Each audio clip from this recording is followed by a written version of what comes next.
Good morning, Greene County. Yeah. Well, I'm Captain David Johnson, and this is what used to be the advanced team that helped build the Greene County Jail. We're here to kind of give you a year update. We just had our year anniversary, and we want to kind of talk about how things are going, some of the troubles we face, some of the positive things, and then we turn it back over to the moderator. So, I just do a quick introduction. I'm Captain Dave Johnson. I'm one of the captains over the jail. We got Sergeant Abby Williver, Sergeant Jennifer Dotson, and Lieutenant Stan Hancock. And just a little background on the project. The jail project was a $150 million project. The commission allotted us as based on a general revenue sales tax that got passed. We started construction in 2020. Yeah, right around the time COVID struck, and it took about 2 years to build completely. Were part of the team for almost 4 years through design and then construction. Throughout the construction, the whole project, we saved approximately, was it $2 million overall. We saved enough money during the project. We actually were able to build another $6 million building. So in all, if you look at it, as a big project, it is about $6 million or $8 million in savings that we saw. We were able to turn back $2 million to the county. And that was due to largely all the project team managers that were involved in it. Rob Rigdon, Kevin Barnes, we got Dave, we got Franz back there. They were all contributors to help us save those pennies for the tax dollars. So I just want to kind of talk to you a little bit about how things went during the move. Things actually went very smoothly during the move. We were able to move all of our prisoners. I think there was 800 and some, and we were able to move them in just around 11 hours is what it took. So that was a pretty big project and involved all of the sheriff's office. Everybody was involved in that. We were able to get people loaded up and transferred over. And anytime you're doing a big project like that you've not done before, there's always a little bit of hurdles, but everybody adapted and adjusted and made it go and improved the process as we went on through the night. It was really a great event. It turned out to be really good. So one of the major hurdles that we're still facing today is staffing. We're still down 44 staff in the jail, and that's as of this morning. Obviously, we have attrition, people coming and people going, but we're still trying to get caught up with our staffing. And in order to be fully staffed, we still need another 44 people. So if you know somebody that would like a great job working for the county, have them come in and apply, be a detention officer. So, all right, well, I'm going to turn it over to Abby Wilver, who's going to kind of talk about the operations of how things are going since we opened up. This was a brand new facility, brand new ideas on how we're operating it. So there was a pretty big adjustment that everybody had to make. So I'll kind of let Abby talk about that. Yes. So with the new jail, we still had booking and we had housing. So that was something we had at the old jail, but there were still adjustments that we did make with moving into the new jail. So like the design is completely different than the old jail. So like we completely separated booking and our intake area from our housing. And if you've been in there, we have this really long hallway that separates everything. Also, we ended up escorting every single inmate to everywhere they go, whether they're going to court or medical, or they have to go to an interview, an attorney visit, anything like that. We have added in where we escort those inmates everywhere. That sort of adds a security where we don't have inmates roaming around with the potential of maybe getting out a door that wasn't secure. It just adds that added security. So we added that with moving in. Also, with every single housing unit, we added a attorney-client room. So those attorneys, probation officers, they can all be escorted to the housing unit and have a face-to-face with their client, but through glass. So then the inmate doesn't even have to leave their housing unit. So that was something else we added. I don't know. Yeah. So we have 8 dorms, and then we have the special housing units. So have 3 special housing units, and then we have a unit hallway with 12 housing units. Each of those house 56 inmates each per housing unit of those. So like the design, like all of the housing is on one side of the building, and then you have all of our support stuff. So like our kitchen, laundry, commissary, booking, all of that is on the other side. How's it been going from the officers' perspectives? Being short staffed definitely doesn't help. But we've made adjustments as far as like there was a plan on how things were going to run when we moved in, and due to short staffing, just different ideas coming up and change as it goes. So we've been able to make those adjustments as needed. But yeah, being short staffed definitely doesn't help. With the video conference rooms, how many inmates actually come into the courthouse now? So we still make trips daily over to the courthouse, but we have the video courtrooms. So each of the Greene County judges has their own video courtroom. So we're not having to take as many inmates over to the courthouse, but the judges still do need to see them physically. If it's a trial, for sure, they'll have to see them actually in court. Kind of an example of that. The other day we had 40-some for video court versus in person was 20-something. So that gives you the numbers. So that day we weren't taking 60 inmates over here. Right. So that would require a lot more staff to have over here too. All right. Legally, we can do initial appearances, or routine appearances by video, but a guilty plea, sentencing, pretrial conference, trials, all demand, the law demands.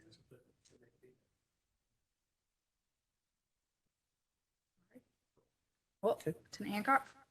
I probably got the most boring subject of all, so bear with me. Thanks to him. Talk a little bit about building maintenance. Franz is in here, so he can correct me if I say something wrong. And we know he will. So we've encouraged our officers that if they see something, it's kind of like the saying, you see something, say something, right? So as they're going through their building, if they see something that possibly needs to be fixed or looked at, let somebody know. We got a program in place where we can notify maintenance to let them know that it needs to be fixed. So we encourage our staff to do that, and so far they've been doing a really good job with that. With any new building like this, we have challenges and when it comes to maintenance and things, but we're working very well with maintenance, and they're working with us. We get things done, get it accomplished to try to keep the building up to par. So the outside grounds are being taken care of, the grass is getting mowed and everything, so it looks good when you pull up and see it. So we're just basically just trying to keep it maintained the best we can. So How's our grass getting mowed? as of right now, there's a contractor company that's coming in and doing it. We did have the inmates first starting to do it when we first got over there. They were doing it, but sometimes we don't have enough inmates to actually do that. Work release crew out there, so we have to. I think we want to hire. Sort of advanced law because of that. I mean, and so we gave advanced law basically a 1-year contract to cover it. So they're going to come in and try to, if we got the inmates to go out there and do it the other day, they were out there pulling weeds, just making everything look good. So, any questions about maintenance or anything that I could? Yes, ma'am. Do we have inmates doing our grass here?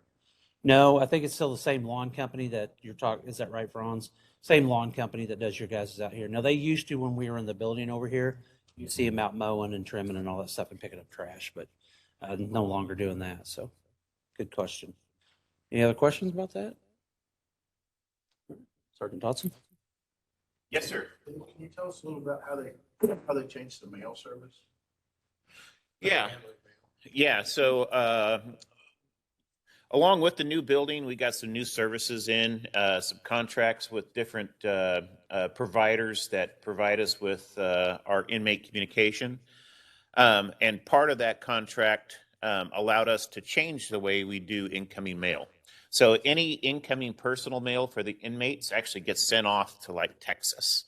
And in Texas, they have basically a big, facility that sorts the mail, scans it, and then emails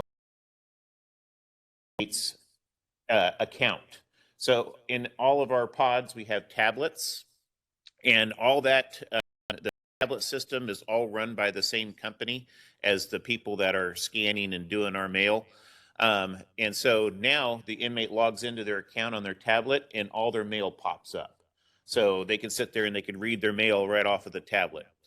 You ask why we're going through all these hoops. Well, it's because a lot of drugs were coming in through the mail.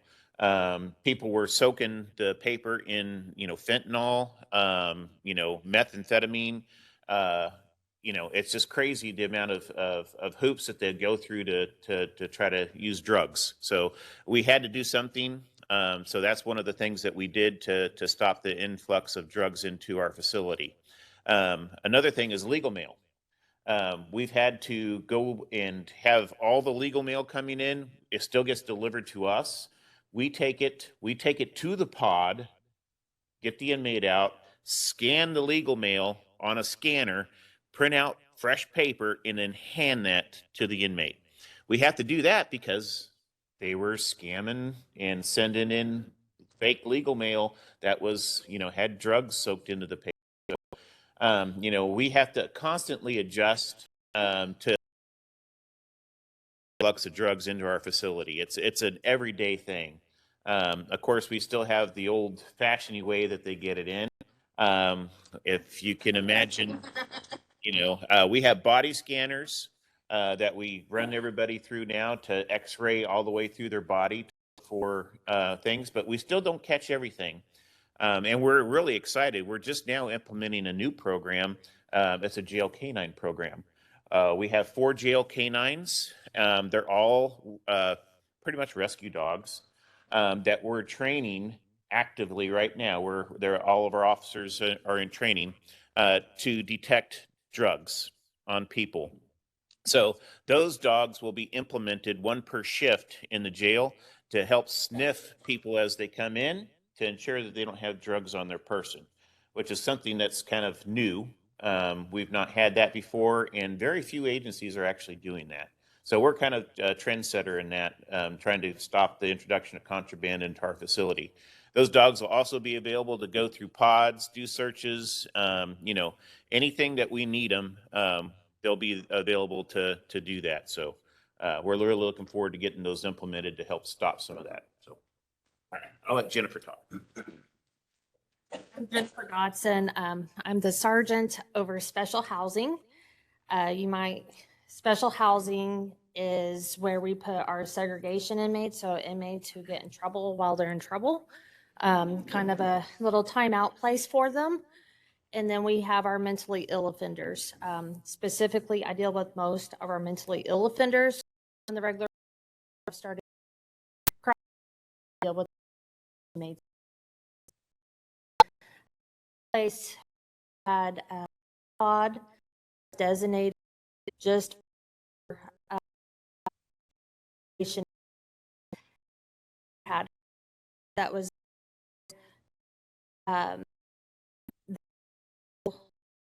there's was for mentally ill offenders with segregation facility pods or just and ones like out the male with mentally females, and that's still between body and mentally offenders. We're a lot have general inmates, so they're not allowed to of our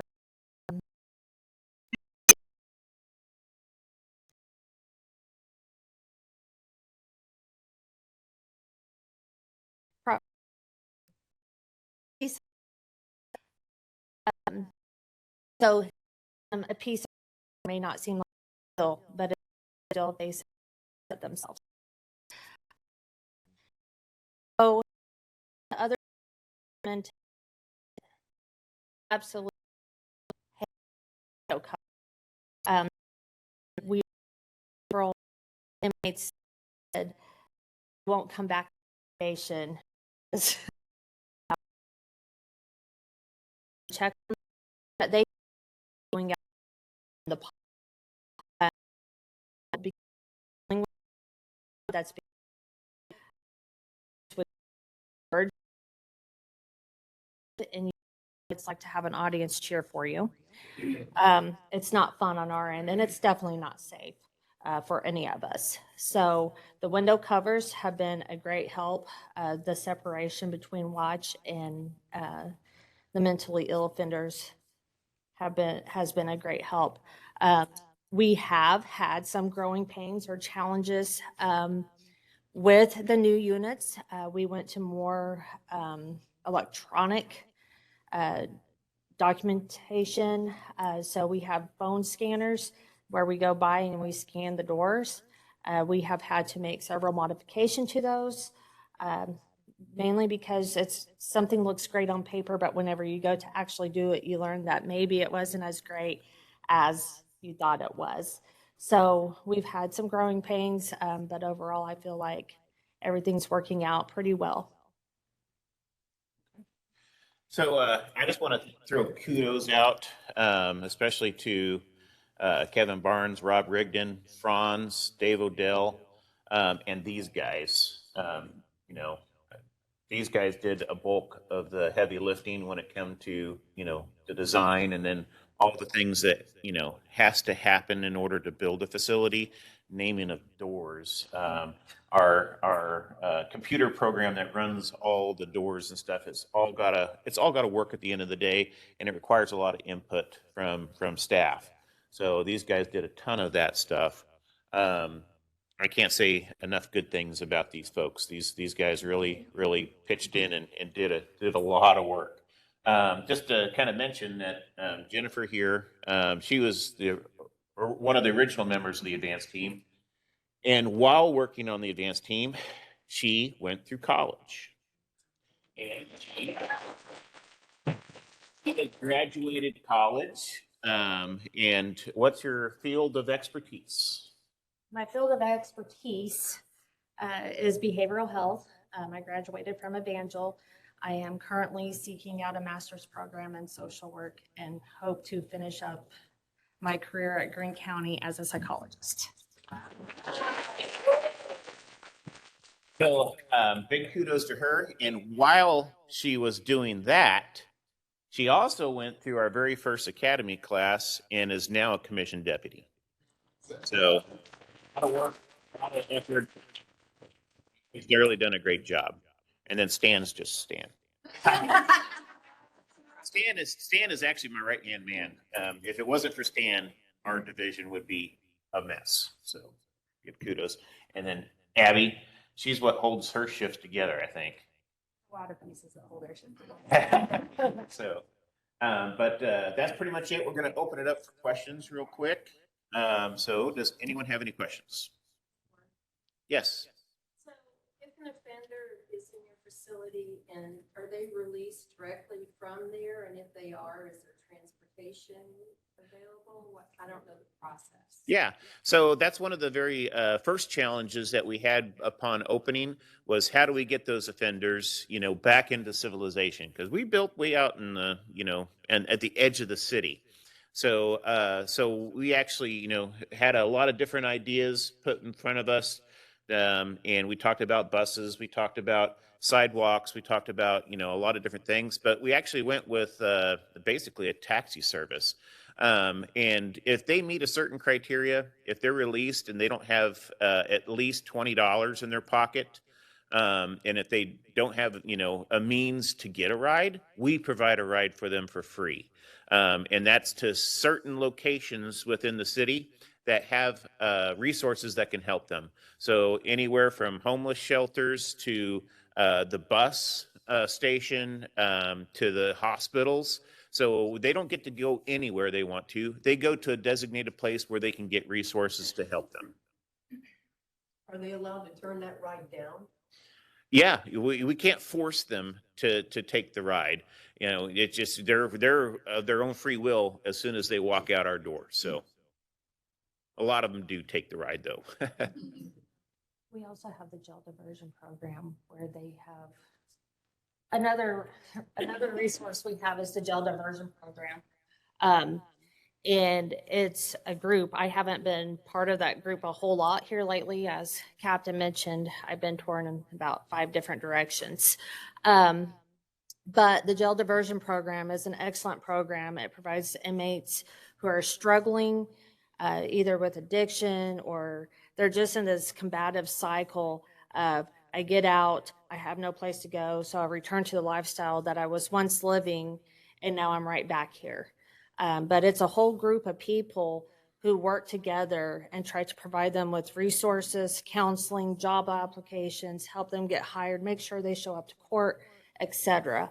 I don't have the statistics, but it has been a very helpful program, and I've seen a lot of inmates that I have dealt with that I thought I'd be dealing with for years out on the streets, living clean, successful lives.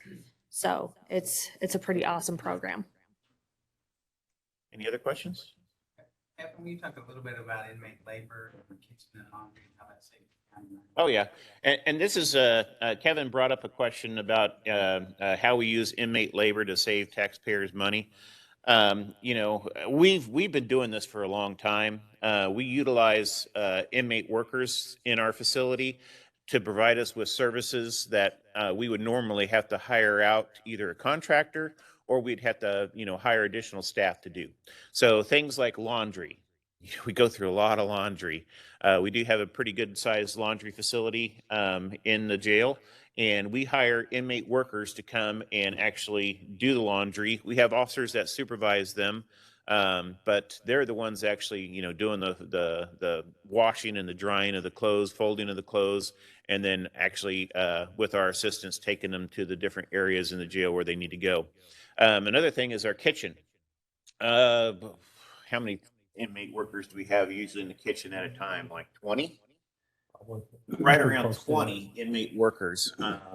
We have a very big kitchen and there's a lot of food to serve every single day. So we rely on those inmate workers to do all the, a large majority of the cooking, prepping, serving, and then also cleaning inside of the kitchen. So we maintain a good, healthy environment to prepare our food. Another place where we use inmate labor is all throughout the jail. In every single pod, we have inmate workers that are designated to go in and clean the common areas of the facility to keep it clean and keep it a safe environment for our inmates. So, we have quite a few different people that are helping out within the jail. And then what do we pay our inmate workers?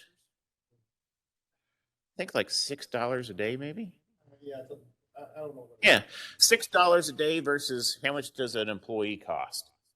And it gives them ability to get out of the facility and get out of their confinement and go actually put their mind to work, which is a good thing. It benefits them and it benefits us, and it obviously benefits the citizens of Greene County. So, Does that money go into their commissary or? yes, it goes in their commissary. Yep. Mm-hmm. Yes, ma'am. What is the daily routine for someone in general population, and how does it differ from someone in the mentally ill pod? I'll turn that over to you two ladies. You want to go for the general and then I'll do. So the question was, what is the inmates' general daily routines for general population versus our segregation or mental health units? So like for a GP unit inmate, they have breakfast around 4:30 or 5 in the morning. And then they get locked back down until shift they'll get up about 8:30, 9 o'clock-ish and have the opportunity to watch TV, make phone calls, video visits. Usually around 7:30 or 8 is when all of like the attorneys and POs start coming in to see everybody. So usually if they have a visit, then they'll get that going. Court starts around 7:30, 8, getting people off to court. So if that's in their schedule for the day, then they'll be moving on to those events. But so like during rec, we have morning rec. They can watch TV, get stuff from the vending machine, use the phone. They have video visits. So like we have a video tablet on the wall where they can actually have a video visit with their friends and family and see their face too. And then we have a rec yard. It's a covered area, like it's all concrete walls, right connected to their housing unit, but they can go get fresh air. They can't have stuff dropped in, so it's covered, but they can still see the sun and get that fresh air. So they have that opportunity. A lot of them go out there and exercise or just lay in the sun. You might see them sunbathing. Yeah. But so then they're out and have that opportunity until they lock down for lunch, was around 10:30, 11. And then afternoon for the exact same stuff. And so like we lock them down for us to do count. So we do count multiple times a day to verify we have all the inmates accounted for. Very good. Keeps everything safe. So then in the evening, they come out and have that same type of recreation. So they come out 3 different times through the day. And then at 11, they lock down. I should add, before they come out for evening rec, so once count clears at shift change, like, 'cause we have shift change at 7, so once count clears, then all of the housing units, our GP housing units, they have time to clean. So everybody has to clean their cell and make sure it's clean every day, or else they don't get to come out for rec. Because we want them to maintain good hygiene. I mean, it helps them get a routine and keeps things clean and keeps people from not being sick too. So every evening before rec, they have the opportunity to clean their cell. So that's GP. So for, I'm gonna break mine up between the mentally ill offenders and segregation inmates, because there's a little bit of a difference. So starting out the segregation inmates, first thing in the morning, they have basically the same schedule. So they get up, they eat breakfast, they eat all their meals in their cells because we can't trust them to be around at this point. A lot of them are in segregation for fighting. So the person that they fought with may actually be in the same pod as them, just housed in different areas. So we serve all their meals to them through, it's a little hole in the door. It's called a chuck hole. It's got a lock on it. Through there, they eat in their cells, they return their trays. So that's breakfast, lunch, and dinner. In the morning, they start out with cleaning their cells. So they're provided all the cleaning materials. In order for them to get recreation, which is just limited to the rec yard, they have to clean their cell. So they get up, they clean. If they clean, they're offered to go out to the rec yard. They can decline if they want to. And then after rec, or if they decline, they're offered a shower. And so they can shower. We do require them to shower every other day. Again, hygiene along with the cleaning. It can get stinky real quick. So that's your typical segregation inmate. Our mentally ill offenders is a little bit different.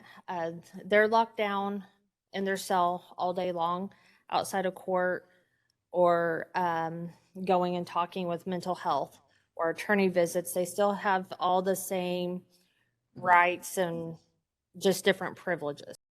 So for the mentally ill offenders, they stay in their cell. We offer, they're fed all their meals in their cell.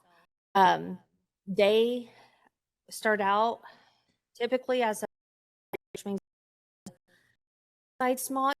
Google if you don't know what it looks like. An idea we use. Basically, good hang them.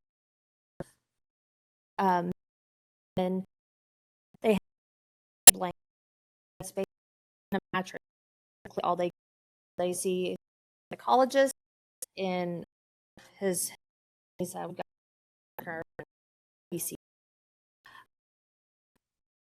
So advanced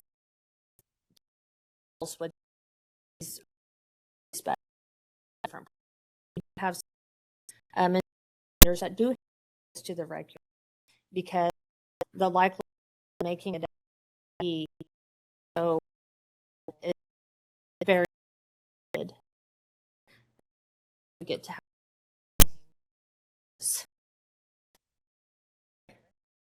That's it. The and answer some good questions. So, Paul,